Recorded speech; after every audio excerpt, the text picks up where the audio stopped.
Chacal, film réalisé en 1973 par Fred Zinman. Scénario de Kenneth Ross, tiré du roman de Frederick Forsyth paru en 1971. Le 22 août 1962, au Petit Clamart, des dirigeants de l'organisation clandestine OAS, furieux que le gouvernement français ait accordé l'indépendance à l'Algérie, tentent d'assassiner le général de Gaulle.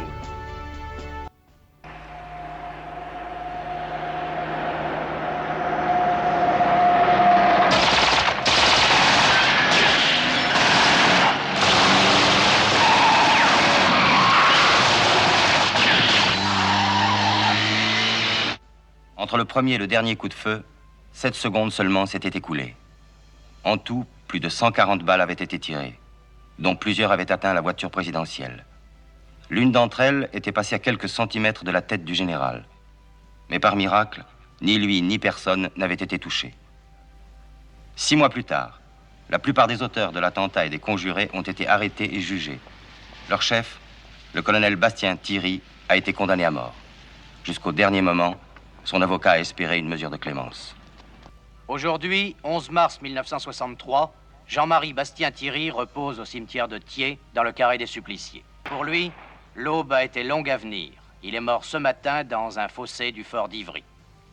On sait déjà que le nouveau chef de l'OAS, le colonel Marc Rodin, ancien commandant des unités parachutistes en Algérie, est à pied d'œuvre. Caché en Autriche, le colonel Rodin, Moncler et Casson, les 3 nouveaux dirigeants de l'OAS, planifient un nouvel attentat contre De Gaulle. Ils recourent pour cela au service d'un tueur à gages britannique.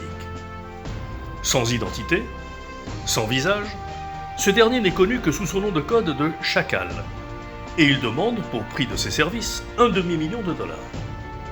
Pour rassembler cette somme, l'OAS commet une série de braquages qui éveillent l'attention de la police française. Le général Colbert exige que le colonel Roland, responsable du service Action, unité militaire secrète placée sous le commandement de la DGSE, découvre qui sont les membres de l'OAS responsables de ces hold-up dont le montant s'élève à 1 850 000 francs. Puis l'OAS s'installe à Rome, où le service Action enlève l'adjudant Victor Volansky, un collaborateur de l'OAS. Celui-ci meurt au cours de son interrogatoire, non sans que le service lui ait soutiré des informations essentielles sur le complot, notamment le nom Chacal. Le ministre de l'Intérieur convoque un cabinet secret réunissant les chefs des forces de sécurité. Le commissaire Berthier recommande son adjoint, Claude Lebel, pour diriger l'enquête. Avec l'aide de son assistant, Jacques Caron, il mettra tout en œuvre pour prendre Chacal de vitesse. Lebel reçoit des pouvoirs spéciaux, mais le refus du président de modifier le programme de ses apparitions pour le jour de la fête nationale complique les choses. Lebel découvre que le colonel Sinclair, conseiller militaire de De Gaulle et membre du cabinet secret, a confié par négligence des informations classifiées à sa maîtresse Denise, sans savoir qu'elle est un agent de l'OAS. Informations qu'elle a transmises à son contact, Valmy, lequel les a à son tour communiquées à Chacal. Sinclair se suicide. Changeant constamment d'identité, Chacal organise méthodiquement le projet d'attentat. Dans un hôtel à la campagne, il rencontre Colette de Montpellier, une aristocrate qu'il séduit aisément. Prévenu par Valmy de la venue de la police, Chacal part juste avant l'arrivée de Lebel et de ses hommes. Après un accident de la route où il échappe de peu à la mort, Chacal vole une voiture, qu'il maquille, et se rend dans la propriété de Colette de Montpellier pour se cacher. Après avoir découvert qu'elle a été questionnée par la police, il décide de la tuer. Grâce à un passeport volé, Chacal prend l'identité d'un instituteur danois, Père Lundquist, puis il se rend en train à Paris. Entre-temps, les domestiques de Colette de Montpellier découvrent son corps. Ils alertent la police, qui récupère sa voiture à la gare. Lebel, qui n'est plus tenu par la nécessité du secret, lance une chasse à l'homme internationale.